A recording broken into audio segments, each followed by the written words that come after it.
Venu sir, നമ്മുടെ പ്രതിനിധി സംഘം ഇവിടെ വിദേശ രാജ്യങ്ങളിൽ പോയിരുന്നു. നമ്മുടെ ശശി തരൂർ അടങ്ങുന്ന സംഘം കൊളംബിയയിലെത്തി ഇന്ത്യയിലെ പ്രശ്നങ്ങൾ എല്ലാം വ്യക്തമായിട്ട് അവതരിപ്പിച്ചു. കഴിഞ്ഞ ദിവസം അദ്ദേഹം ഒരു പരാമർശം നടത്തിയിരുന്നു. കൊളംബിയ പാകിസ്ഥാനിലെ ഭീകരവാദികൾ മരിച്ചതിനെ തുടർന്ന് ഒരു അനുശോചനം രേഖപ്പെടുത്തിയിരുന്നു. ആ ഒരു പ്രസ്താവന പിൻവലിക്കണമെന്ന് പറഞ്ഞിരുന്നു. അതേപടി തന്നെ അദ്ദേഹം അക്കാര്യങ്ങൾ എന്തൊക്കെ നടന്നു, ഇന്ത്യയിൽ എന്ത് നടന്നു, പഹൽഗാമിൽ എന്തൊക്കെയാണ് സംഭവം നടന്നതെന്ന് വ്യക്തമായിട്ട് പറഞ്ഞ് മനസ്സിലാക്കി കൊടുത്തു. അതിന് പിന്നാലെയാണ് കൊളംബിയ ഇന്ത്യ ആ ഒരു പാകിസ്ഥാനെ പിന്തുണച്ച ആ നടപടി പിൻവലിക്കുകയും ചെയ്തിട്ടുള്ളത്. അങ്ങനെ ഒരു നയതന്ത്ര വിജയം എന്ന രീതിയിൽ നമുക്ക് ഇന്ത്യയുടെ ഒരു നയതന്ത്ര വിജയമായിട്ട് ഇതിനെ കണക്കാക്കാം. എന്തായാലും തരൂരിനെ ഇരുത്തി തന്നെയാണ് ഇനി ഇന്ത്യയോടൊപ്പമുള്ള എല്ലാ സഹകരണം തുടരുമെന്നും ഇന്ത്യയോട് പൂർണ്ണ ഐക്യദാർഢ്യം പ്രഖ്യാപിക്കുകയും ചെയ്ത ഒരു കൊളംബിയയുടെ ഒരു നടപടി പ്രസ്താവനയിലൂടെ പറയുന്നത്. എന്തായാലും ഇതൊരു നേട്ടമായിട്ട് കണ്ടേ. എല്ലാവരും ചോദിക്കുന്നുണ്ടായിരുന്നു, തരൂർ പോയിട്ട് എന്തുണ്ടായി, നമ്മുടെ ഈ പ്രതിനിധി സംഘം വിദേശത്ത് പോയിട്ട് എന്തെങ്കിലും ഗുണമുണ്ടോ എന്നൊക്കെ ചോദ്യങ്ങളുണ്ടായിരുന്നു. എന്തായാലും അതിലൊരു നയതന്ത്ര വിജയമായിട്ട് ഇതിനെ കണ്ടുകൂടെ? തീർച്ചയായിട്ടും വലിയൊരു വിജയമാണ്. കാരണം ഒരു രാജ്യത്തിൻ്റെ എടുത്ത ഒരു തീരുമാനത്തെ അല്ലെങ്കിൽ എടുത്ത ഒരു അന്താരാഷ്ട്രമായി പ്രഖ്യാപിച്ച ഒരു വിഷയത്തെ തിരുത്തുക എന്ന് പറയുന്നത്, ഒരു അന്യരാജ്യത്തു നിന്ന് ഒരാൾ ചെന്ന് തിരുത്തുക എന്ന് പറയുന്നത് നിസ്സാര കാര്യമല്ല. അത് ശശി തരൂരിനെ പോലുള്ള ഒരു ഹൈലി ഡിപ്ലോമാറ്റിക് ആയിട്ടുള്ള ഒരാളിന് അത്രയ്ക്ക് വാഗ്ധോരണി കൊണ്ട് തൻ്റെ രാജ്യത്തെ പ്രതിരോധിക്കാൻ കഴിയുന്ന ഒരാളിന് മാത്രമേ സാധിക്കുകയുള്ളൂ. ഈ സംഭാഷണം കഴിഞ്ഞ് അധികം കഴിയുന്നതിന് മുമ്പ് അവരുടെ വിദേശകാര്യ ഉപമന്ത്രി റോസ യൊലാൻഡ പറഞ്ഞത്, ഞങ്ങൾ ആ പ്രസ്താവന പിൻവലിച്ചിരിക്കുന്നു. ഞങ്ങൾക്ക് ഇപ്പോഴാണ് സത്യം മനസ്സിലായത്, പാകിസ്ഥാനിൽ മരിച്ചത് തീവ്രവാദികളാണ്, അല്ലാതെ സാധാരണക്കാരല്ല എന്നുള്ളത് ഞങ്ങൾക്ക് ഇപ്പോഴാണ് മനസ്സിലായതെന്നാണ് അദ്ദേഹം വെളിവാക്കിയത്. അതൊരു വലിയ സ്റ്റേറ്റ്മെൻറ്റാണ്. കാരണം പാകിസ്ഥാൻ്റെ നുണപ്രചരണം ലോകമെങ്ങും ഇപ്രകാരം നിറഞ്ഞു നിൽക്കുകയാണ്. പാകിസ്ഥാനിലെ ഓഫീസേഴ്സും പാകിസ്ഥാനിലെ മിലിറ്ററി ഓഫീസേഴ്സും അതുപോലെ തന്നെ ഉന്നത പൊളിറ്റിക്കൽ ലീഡർഷിപ്പും ഒക്കെ ഈ തീവ്രവാദികളുടെ മുമ്പിൽ സല്യൂട്ട് അടിച്ച് നിൽക്കുകയും അവർക്ക് അവരുടെ മൃതശരീരത്തിൽ പാകിസ്ഥാൻ പതാക പതിപ്പിക്കുകയൊക്കെ ചെയ്യുമ്പോൾ സാധാരണഗതിയിൽ നാട്ടുകാർ, മറ്റ് രാജ്യക്കാർ വിചാരിക്കുന്നത് എന്താ, അവിടുത്തെ വളരെ ബഹുമാന്യരായ സിറ്റിസൺസാണ് മരിച്ചതെന്നല്ലേ വിചാരിക്കുക. നമ്മളാണെങ്കിൽ അങ്ങനെയല്ലേ, നമ്മുടെ ദേശീയ പതാക പതിപ്പിക്കുന്ന ആരെയാണ് മരിക്കുമ്പോൾ? ഈ രാജ്യത്തിന് വേണ്ടി ഏറ്റവും കൂടുതൽ ത്യാഗം ചെയ്ത മനുഷ്യസ്നേഹിയായ, ലോകത്തിന് മുഴുവൻ ആദരിക്കപ്പെടേണ്ട ഒരു വ്യക്തിത്വത്തിനല്ലേ നമ്മൾ പതാക പുതച്ച് ആദരിക്കുന്നത്. ഇപ്പോൾ പാകിസ്ഥാൻ ചെയ്തത്, പാകിസ്ഥാനിലെ തീവ്രവാദികളെ ഇത്തരത്തിൽ ആദരിച്ചു എന്ന് പറയുമ്പോൾ അതാരും പെട്ടെന്ന് മനസ്സിലാക്കില്ല. കൊളംബിയ പോലുള്ള ഒരു രാഷ്ട്രം വളരെ വിദൂരത്തിലാണ്. അപ്പം നമുക്കത് പെട്ടെന്ന് അവരെ ലാറ്റിൻ അമേരിക്കയിലൊക്കെ ഇത്തരം കാര്യങ്ങൾ കൺവേ ചെയ്യാൻ ചില ബുദ്ധിമുട്ടുകളുണ്ട്. അപ്പോൾ അവർ ധരിച്ചത് വെച്ചിട്ട് അവർ പ്രസ്താവന ഇറക്കി. പക്ഷേ തരൂർ പോയി ആ ധാരണ തിരുത്തി അവരോട് പറഞ്ഞു, ഇന്ത്യ ചെയ്തത് ഞങ്ങളുടെ 26 പേരെ ആക്രമിച്ചപ്പോൾ അതിന് തിരിച്ചടി മാത്രമാണ് ഞങ്ങൾ കൊടുത്തത്. അത് തീവ്രവാദികളെയാണ് ഞങ്ങൾ ആക്രമിച്ചത്, തീവ്രവാദി കേന്ദ്രങ്ങളെയാണ് ഞങ്ങൾ ആക്രമിച്ചത്. ഒരു സിവിലിയനെയും ഞങ്ങൾ ആക്രമിച്ചിട്ടില്ല. ഒരു തുള്ളി ചോര പോലും ഒരു പാകിസ്ഥാനി സിവിലിയൻ്റേത് വീഴാൻ ഞങ്ങൾ അനുവദിച്ചിട്ടില്ല എന്ന് വളരെ ശക്തിയുക്തം സമർത്ഥിച്ചപ്പോൾ കൊളംബിയയ്ക്ക് നാവിറങ്ങിപ്പോയി. അവർ പറഞ്ഞു, ഞങ്ങൾ ഒരു വലിയ തെറ്റാണല്ലോ ചെയ്തത്. കാരണം കൊളംബിയ എന്ന് പറയുന്നത് സംസ്കാരത്തിൻ്റെ അങ്ങേയറ്റത്തെ ഒരു രാഷ്ട്രമാണ്. വളരെ സാംസ്കാരികമായ ഉന്നമനത്തിലുള്ള രാഷ്ട്രം, നല്ല ഒന്നാന്തരം ഡാൻസ് പാട്ട് ഒക്കെ കൊണ്ട് നിറഞ്ഞ ഒരു രാഷ്ട്രം. ഭാഷ കൈകാര്യം ചെയ്യുന്നതിൽ അതുപോലെ തന്നെ അവർക്ക് ലോകത്ത് ഉത്തമമായ എഴുത്തുകാരൊക്കെ ഉള്ള സ്ഥലമാണ്. അപ്പോൾ അങ്ങനെ ഒരു കൾച്ചറൽ സെൻട്രലായ ഒളിമ്പിക് അങ്ങനെ ഒരു തെറ്റ് പറ്റിയെന്ന് അവർ സമ്മതിച്ച് തിരുത്തുക എന്ന് പറഞ്ഞാൽ ശശി തരൂരിൻ്റെ ആ ദൗത്യം വളരെ വലുതായിരുന്നു. അത് ഇന്ത്യക്ക് ഏറെ അഭിമാനകരമായിരുന്നു. ഒരു രാജ്യത്തെ അങ്ങനെ തിരുത്തിപ്പിക്കുക എന്ന് പറയുന്നത് നിസ്സാരമല്ല. ഇനി നാളെ UN വന്നു പോലും അവരിത് പറയും, ഞങ്ങൾ തെറ്റിദ്ധരിക്കപ്പെട്ടു, പക്ഷേ ഇന്ത്യൻ ഡെലിഗേഷൻ വന്നപ്പോഴാണ് ഞങ്ങൾക്കിത് മനസ്സിലായത്. We are against terrorism, we are only with the common civilian. മാന്യന്മാരായ വ്യക്തികളോട് മാത്രമേ ഞങ്ങൾക്ക് ധാരണയുള്ളൂ എന്നൊക്കെ അവർ പറയുകയാണ്. അത് നിസ്സാരമായൊരു കാര്യമല്ല, തീർച്ചയായിട്ടും വലിയ ഒരു സംഗതിയാണ്. ഫുട്ബോളിൻ്റെ കേന്ദ്രമാണ് കൊളംബിയ.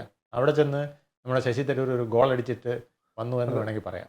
അദ്ദേഹം പറഞ്ഞ ഒരു മനോഹരമായിട്ടൊരു വാക്കുണ്ട്. അതായത് 5 രാഷ്ട്രീയ പാർട്ടികളുടെ പ്രതിനിധികൾ വരുന്നു, 3 മതത്തിൻ്റെ അതോടെയുള്ള രാജ്യത്തിൽ നിന്ന് വരുന്നു. നിങ്ങളെപ്പോലെ, അതായത് വലിയൊരു കക്ഷികൾ, ജനങ്ങൾ തിരഞ്ഞെടുത്ത അസംബ്ലിയിലേക്ക് വന്ന് പറയുമ്പോൾ അത് മനസ്സിലാക്കുന്നു എന്ന് പറഞ്ഞ് അങ്ങനെ കൺവിൻസ് ചെയ്ത്, എന്നിട്ട് അവരെ കൊണ്ട് തന്നെ ആ സ്പോട്ടിൽ കൊണ്ട് ഇന്ത്യക്കൊപ്പമാണെന്ന് പറഞ്ഞ് പോയതെന്താണോ, അതായത് കൃത്യം നിർവഹിച്ചു കഴിഞ്ഞിട്ടാണ് അദ്ദേഹം എല്ലാ കാര്യങ്ങളും വരുന്നത്. അപ്പോൾ അതുകൊണ്ട് തന്നെ നമ്മളെ ഈ ഒരു പോക്ക്, തരൂരിൻ്റെ ഒരു പോക്ക് വെറുതെ ആയില്ല എന്ന് കൂടി നമുക്ക് ഇതിനകത്ത് വ്യക്തമായിരിക്കുകയല്ലേ? വളരെ സത്യമാണ്. കാരണം ആ പറഞ്ഞ വാക്കിൽ ഒരുപാട് അർത്ഥമുണ്ട്. 3 മതങ്ങളെ പ്രതിനിധീകരിച്ചുകൊണ്ട് വരുന്നു എന്ന് പറഞ്ഞതേ അത് ലോകം മുഴുവൻ ശ്രദ്ധിക്കപ്പെടുന്ന കാര്യമാണ്. ഹിന്ദു രാഷ്ട്രമാണ് ഇന്ത്യ എന്നാണ് പലരും ധരിച്ചിരിക്കുന്നത്. അപ്പോൾ നമ്മളൊരു ഒരു പിന്നെ ഹിന്ദു രാഷ്ട്രം മാത്രമല്ല, നമ്മളൊരു മുസ്ലിം രാഷ്ട്രവും കൂടാണ്, ഒരു ക്രിസ്ത്യൻ രാഷ്ട്രമാണ്, അതിൻ്റെയൊക്കെ പ്രതിനിധികളാണ് ഇവിടെ വന്നിരിക്കുന്നതെന്ന് പറയുമ്പോൾ കൊളംബിയക്കാർക്ക് അതൊക്കെ ഒരു സാധാരണക്കാരായ കൊളംബിയക്കാർക്ക് അതൊരു പുതിയ അറിവ് പോലെയാണ്. ഇന്ത്യ എന്ന് പറയുന്ന ഇത്ര വൈവിധ്യമായ ഒരു രാജ്യമാണെന്നും ഇവിടെ ഇത്ര വിവിധങ്ങളായ മതങ്ങൾ സൗഹൃദത്തോടുകൂടി ജീവിക്കുന്നു എന്നൊക്കെയുള്ള മെസ്സേജ് ആ കൾച്ചറൽ ഹൈലൈറ്റിൽ നിൽക്കുന്ന ഒരു രാജ്യത്തിന് വളരെ ആകാംക്ഷയോടെയും അതേസമയം സൗഹൃദത്തോടെയും സ്വീകരിക്കേണ്ട ഒരു വിഷയമായി വന്നു. അതുകൊണ്ടാണ് അവർ ഇന്ത്യൻ ഡെലിഗേറ്റ്സിനെ വളരെ ഹൃദ്യമായി സ്വീകരിച്ച് ഞങ്ങൾക്ക് പറ്റിയ തെറ്റ് ഞങ്ങൾ തിരുത്തിയിരിക്കുന്നു എന്ന് ഓൺ ദ സ്പോട്ട് പറയാനുള്ള കാരണമുണ്ടാക്കിയത്. അങ്ങനെയൊക്കെ ഒരു രാജ്യത്തെ കൊണ്ട് പറയുക അസാധ്യമാണ്. അവരൊരു ഡിസിഷൻ എടുത്താൽ, അവരുടെ ഗവൺമെൻറ് ഒരു പ്രസ്താവന നടത്തിയാൽ ആ പ്രസ്താവനയുടെ പുറകോട്ട് പോകണമെങ്കിൽ ഒരുപാട് കാര്യങ്ങൾ അവർ ചിന്തിക്കും. പക്ഷെ അവർക്ക് സ്ട്രൈറ്റ് അവേ മനസ്സിലായി ഞങ്ങൾക്ക് തെറ്റ് പറ്റിയതാണ്. കാരണം നമ്മുടെ പിക്ചർ സഹിതം എല്ലാം അവരെ കൺവിൻസ് ചെയ്യാൻ സാധിച്ചു.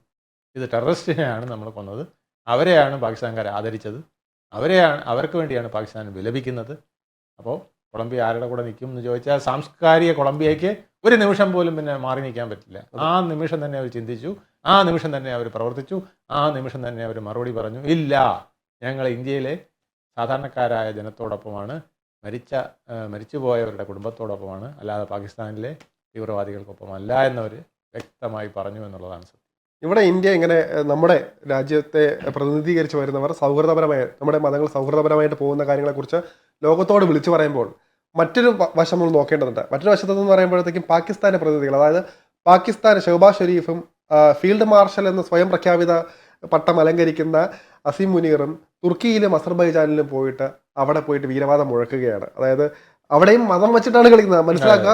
തുർക്കി അസർബൈജാനിലും അവിടെ പോയിട്ട് പറയുന്ന അവസ്ഥ, അങ്ങനെ അവർ ചുരുങ്ങുമ്പോൾ നമ്മുടെ ഇന്ത്യ അങ്ങനെ വികസിച്ചു കൊണ്ടിരിക്കുകയാണ്. ആ രീതിയിൽ നമ്മൾ താരതമ്യം ചെയ്യുമ്പോൾ ഇവർ വീണ്ടും വീണ്ടും ഈ എന്ത് പറയാനാണ് അതിലോട്ട് മാത്രം കോൺസെൻട്രേറ്റ് ചെയ്ത് മതം കൊണ്ട് മാത്രം അവർക്ക് അത് മാത്രമേ പറ്റുള്ളൂ എന്ന് തോന്നുന്നുണ്ട്. അതിനെ മൗന പിന്തുണയുമായി ചൈനയുമുണ്ട്. ഇത്തരത്തിൽ തരംതാണ അവസ്ഥയിലേക്ക് അവർ പോകുമ്പോൾ നമ്മുടെ ഇന്ത്യ അത്രയും മേളിലേക്ക് പോകുന്നു എന്നൊരു ചർച്ച കൂടി ഇവിടെ പറയേണ്ടതില്ലേ? അതെ, പാകിസ്ഥാന് ശരിക്കും പറഞ്ഞാൽ ലോകരാഷ്ട്രങ്ങളുടെ പിന്തുണ കിട്ടാതിരിക്കുന്ന ഒരു സന്ദർഭത്തിലാണ് അവർ ബുദ്ധിമുട്ടുന്നത്. ചൈനയും തുർക്കിയും പിന്നെ പേരിന് അസർബൈജാനും ഒരു സപ്പോർട്ട് കൊടുക്കുന്നതല്ലാതെ അവർക്ക് വേറൊരു സപ്പോർട്ടില്ല. അപ്പോൾ അതിന് പിന്നെ അവർക്ക് ആശ്രയിക്കാവുന്ന ഏക കാരണം മതമാണ്. അപ്പോൾ മതത്തെ പിടിച്ചു കഴിഞ്ഞാൽ ഒരു 57 ഇസ്ലാമിക രാഷ്ട്രങ്ങൾ, 56 ഇസ്ലാമിക രാഷ്ട്രങ്ങൾ ഞങ്ങളോടൊപ്പം നിൽക്കും എന്നുള്ള ഒരു തെറ്റിദ്ധാരണയിലാണ് അവരിത് പറഞ്ഞത്. പക്ഷേ ഇന്ത്യയുടെ മിഷൻ അതായിരുന്നു.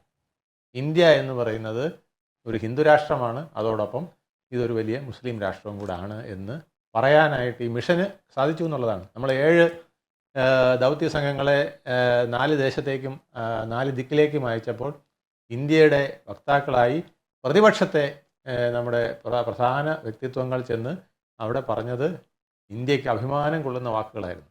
OIC എന്ന് പറയുന്ന ആ വ്യക്തിത്വത്തിനെ ഞാൻ പൂവിട്ട് പൂജിക്കാൻ ആഗ്രഹിക്കുകയാണ്. കാരണം അദ്ദേഹം കുവൈറ്റിൽ പോയി പറഞ്ഞത്, സൗദിയിൽ പോയി പറഞ്ഞത് എല്ലാം നിങ്ങൾ ഒരു കാര്യം മനസ്സിലാക്കിയോളൂ, പാകിസ്ഥാനിലുള്ള അത്രയും മുസ്ലിങ്ങൾ ഞങ്ങളുടെ രാജ്യത്തുണ്ട്.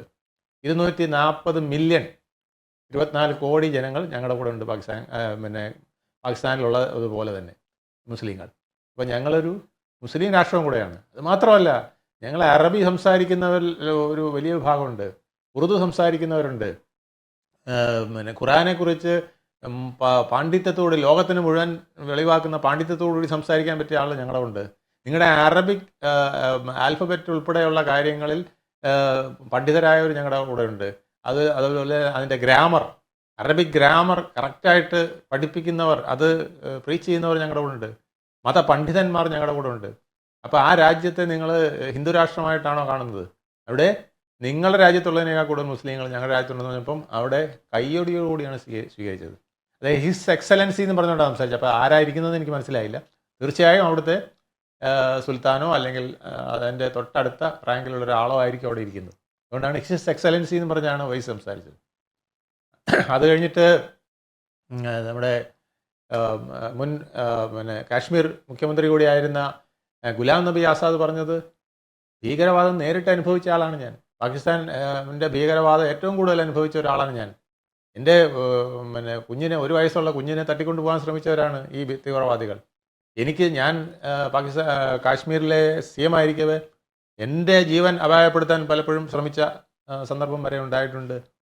അതുകൊണ്ട് തീവ്രവാദം എന്ന് പറയുന്നത് പാകിസ്ഥാൻ മണ്ണിലുള്ളതല്ല. ഇന്ത്യയിൽ ഒരു തീവ്രവാദ കേന്ദ്രങ്ങളും നമുക്ക് ഇല്ല എന്നുള്ള. പാകിസ്ഥാൻ പറഞ്ഞ ഇന്ത്യയിലും തീവ്രവാദ കേന്ദ്രങ്ങളുണ്ട്, നമ്മുടെ തീവ്രവാദ കേന്ദ്രങ്ങളെയാണ് ആക്രമിച്ചതെന്നൊക്കെ പറയണ്ടേ. അപ്പോൾ അദ്ദേഹം ഗുലാം നബി ആസാദ് വ്യക്തമായിട്ട് പറഞ്ഞു, ഒരു തീവ്രവാദ കേന്ദ്രവും ഞങ്ങളുടെ കൂടെ ഇല്ല, ഞങ്ങളുടെ ഒപ്പമില്ല. മമതാ ബാനർജിയുടെ മരുമകൻ അഭിഷേക് ബാനർജി പോയി ഇന്തോനേഷ്യയെ പറഞ്ഞത്. ഇന്തോനേഷ്യ ലോകത്തെ ഏറ്റവും വലിയ മുസ്ലിം രാഷ്ട്രമാണ്. അവിടെ പോയി അദ്ദേഹം പറഞ്ഞു, ഞങ്ങൾ സൗഹാർദ്ദത്തോടുകൂടി ജീവിക്കുന്ന ഒരു രാജ്യമാണ്, ഞങ്ങളെ പാകിസ്ഥാൻ ആക്രമിച്ചതാണ്, ഞങ്ങൾ അങ്ങോട്ട് ആക്രമിച്ചതല്ല. പാകിസ്ഥാൻ തീവ്രവാദികൾ ഞങ്ങളെ നിരന്തരം ഇങ്ങനെ ആക്രമിച്ചുകൊണ്ടിരിക്കുകയാണ്. ഈ കാര്യങ്ങളെല്ലാം അദ്ദേഹം അവിടെ ഭംഗിയായിട്ട് പറഞ്ഞു. സിംഗപ്പൂരിലും ജപ്പാനിലും ഒക്കെ പോയിട്ട് നമ്മുടെ ജോൺ ബ്രിട്ടാസ് വരെ വളരെ ഭംഗിയായിട്ട് വെസ്റ്റേൺ മീഡിയ നമ്മളെ വളച്ചൊടിക്കുന്നതും പാകിസ്ഥാൻ്റെ നുണകൾ വെസ്റ്റേൺ മീഡിയകൾ വളരെ പ്രചരിപ്പിക്കുന്നത് ഉൾപ്പെടെയുള്ള കാര്യങ്ങൾ പറഞ്ഞു. കനിമൊഴി പോയി മോസ്കോയിൽ പറഞ്ഞത് എന്താണെന്നറിയാമോ? ഇവിടെ രാഹുൽ ഗാന്ധി സംശയമായിട്ട് ചോദിച്ച കാര്യങ്ങളാണ് കനിമൊഴി പോയി മോസ്കോയിൽ പറഞ്ഞത്. അതായത് ട്രംപ് ഇതിൽ ഇടപെട്ടു എന്ന് പറഞ്ഞ ഇപ്പോഴും പറഞ്ഞുകൊണ്ടിരിക്കുന്ന രാഹുൽ ഗാന്ധിയുടെ അടക്കമുള്ള സംശയം കനിമൊഴി മോസ്കോയിൽ പോയി അത് നിരാകരിച്ചു. നമുക്കറിയാമല്ലോ ട്രംപ് ഒരു മധ്യസ്ഥൻ എന്നുള്ള നിലയ്ക്ക് ഞങ്ങളാരും അംഗീകരിച്ചിട്ടില്ല, ഇടപെട്ടിട്ടുമില്ല. അദ്ദേഹം ഒരു പ്രധാന രാഷ്ട്രങ്ങൾ ചിലപ്പം സംഭവങ്ങൾ നടക്കുമ്പം അവരുടെ പ്രതിനിധികൾ ഞങ്ങളെ വിളിച്ച് ചോദിച്ചെന്നിരിക്കും, അതിന് നമ്മൾ ഉത്തരവാദിയല്ല. അതുകൊണ്ട് മീഡിയേഷനൊന്നും നമ്മൾ ആരെയും ഏൽപ്പിച്ചിട്ടില്ല, ആരും മീഡിയേറ്റർ അല്ല എന്നവർ അസന്നിഗ്ധമായിട്ട് മോസ്കോയിൽ പറഞ്ഞു. അപ്പോൾ ഇത്തരം നമ്മുടെ 7-അംഗ ദൗത്യ സംഘം ഏതാണ്ട് 200ഓളം വരുന്ന രാഷ്ട്രങ്ങളെയും ചിന്തിപ്പിക്കുന്ന വിധത്തിൽ പ്രവർത്തിച്ചു എന്നുള്ളതാണ് നമുക്ക് ഏറ്റവും അഭിമാനകരമായ കാര്യം. അതുപോലെ തന്നെ എനിക്ക് തോന്നുന്നു ഇന്ത്യ ഒരിക്കലും പിണക്കണം എന്ന് ആഗ്രഹിക്കുന്ന രാജ്യങ്ങൾ ഒന്നും ഇല്ല എന്ന് തന്നെ പറയാം. അതായത് സർവശക്തരായി വന്നുകൊണ്ടിരിക്കുകയാണ്. അപ്പോൾ കൊളംബിയ നമുക്കറിയാം നാസയുടെ ഒരു പ്രധാന ഇടം കൂടിയായിട്ട് കണക്കാക്കുന്നുണ്ട്. അവിടെ പ്രവർത്തനങ്ങളെല്ലാം നടക്കുന്നത് കൊളംബിയാണ്. അതുപോലെ തന്നെ ISROയുടെ ബന്ധം, നാസയായിട്ടുള്ള ബന്ധം, അതെല്ലാം കൂടെ വ്യക്തം വരുന്നുണ്ട്. മാത്രമല്ല ഇനി തരൂരിൻ്റെ അടുത്ത സന്ദർശനങ്ങൾ ബ്രസീൽ അമേരിക്കയിലേക്ക് വരുന്നു. ഇതെല്ലാം കൂടി തന്നെ നയതന്ത്രപരമായ അതിനും അപ്പുറം സൗഹൃദപരമായിട്ടൊരു നീക്കങ്ങൾക്ക് കൂടി അമേരിക്ക ഇന്ത്യ വേദിയാകുന്നു എന്ന് തോന്നുന്നുണ്ടല്ലേ? തീർച്ചയായിട്ടും മാറ്റങ്ങൾ വളരെ ഇപ്പോൾ ഈ പഹൽഗാം ആക്രമണത്തിന് ശേഷമുണ്ടായ ഓപ്പറേഷൻ സിന്ദൂർ നമുക്ക് അഭിമാനകരമായൊരു സ്ഥാനം ഉണ്ടാക്കി തന്നു. നമ്മൾ ലോകത്തെ 4ാം സാമ്പത്തിക ശക്തിയാണെന്നുള്ളത് നമ്മൾ GDP വെച്ചാണ് കണക്കാക്കുന്നത്. അത് പറഞ്ഞാൽ നമുക്ക് മനസ്സിലാവും. പക്ഷേ യുദ്ധത്തിൽ നമ്മൾ 4ാമത്തെ ശക്തിയാണെന്ന് ചുമ്മാ പറയാമെന്നല്ലാതെ ആർക്കും ബോധ്യം വന്നിരുന്നില്ല. ഇപ്പം നമ്മുടെ ബ്രഹ്മോസ് അടക്കമുള്ള മിസൈലുകൾ, നമ്മുടെ S-400 അടക്കമുള്ള കവചങ്ങൾ ഒക്കെ വന്നപ്പോഴാണ് ആൾക്കാർക്ക് മനസ്സിലായത്, ആകാശ് പോലുള്ള നമ്മുടെ കുട്ടി മിസൈലുകൾ ഒക്കെ വന്നപ്പോഴാണ് ആൾക്കാർക്ക് മനസ്സിലായത്, ലോകത്തിന് മനസ്സിലായത് നമ്മളൊരു വലിയ ശക്തിയാണ്. 3 ദിവസം കൊണ്ട് പാകിസ്ഥാനെ പോലൊരു രാജ്യത്തെ വിറപ്പിക്കാൻ, അവരോട് സന്ധി ചെയ്യിക്കാൻ, അവരോട് വെടിനിർത്താൻ അഭ്യർത്ഥിപ്പിക്കാൻ ഒക്കെ ഇന്ത്യക്ക് കഴിഞ്ഞത് ലോകത്തെ മുഴുവൻ ചിന്തിപ്പിച്ചിട്ടുണ്ട്. അല്പം അസൂയപ്പെടുത്തിയിട്ടുണ്ടില്ല എന്ന് നമുക്ക് പറയാൻ പറ്റില്ല. ഇവരങ്ങനെ വളരാമോ എന്നും ചിന്തിക്കുന്നവരുണ്ട്. വെസ്റ്റിൻ്റെയൊക്കെ കാലഘട്ടത്തിൽ അവരുടെയൊക്കെ ചിന്ത ഇതൊരു തേർഡ് വേൾഡ് കൺട്രി ആണെന്നുള്ളതാണ്. പാവപ്പെട്ടവൻ്റെ രാജ്യം, പട്ടിണിക്കാരൻ്റെ രാജ്യം, ദാരിദ്ര്യത്തിൻ്റെ രാജ്യം, ബലാത്സംഗത്തിൻ്റെ രാജ്യം, വർഗീയ വിദ്വേഷത്തിൻ്റെ രാജ്യം, ജാതിയുടെ കൊടിയ അപമാനങ്ങൾ നടക്കുന്ന രാജ്യം. കാരണം അവരെ അങ്ങനെയാണ് ഈ രാജ്യത്തെ ഒക്കെ നമ്മുടെ മീഡിയകൾ ചിത്രീകരിച്ചിട്ടുള്ളത്, സിനിമകൾ ചിത്രീകരിച്ചിട്ടുള്ളത്, പുസ്തകങ്ങൾ ചിത്രീകരിച്ചിട്ടുള്ളത്. അപ്പോൾ അവർക്കുള്ള അറിവ് അതേ ഉള്ളൂ. അതിൽ നിന്ന് 4ാം ലോകശക്തിയായി ആയുധത്തിൽ, 4ാം ലോകശക്തിയായി സാമ്പത്തികത്തിൽ എന്നൊക്കെ പറയുമ്പോൾ അവർക്ക് പെട്ടെന്ന് വിശ്വസിക്കാൻ ഒരു ചെറിയ ബുദ്ധിമുട്ടുണ്ട്, ചെറിയ അസൂയ അതിലും കാണും. പക്ഷെ എന്നാൽ പോലും ഇന്ത്യയുമായി സഹകരിച്ച് പോകണം എന്നുള്ളത് ലോകത്തിന് ഒരു ബോധ്യം വന്നിട്ടുണ്ട്. ആ ബി പാർട്ട്നേഴ്സ് എന്നുള്ള നമ്മുടെ ജയശങ്കറിൻ്റെ മുദ്രാവാക്യം ഏറ്റിട്ടുണ്ട്. Don't be preachers, be partners.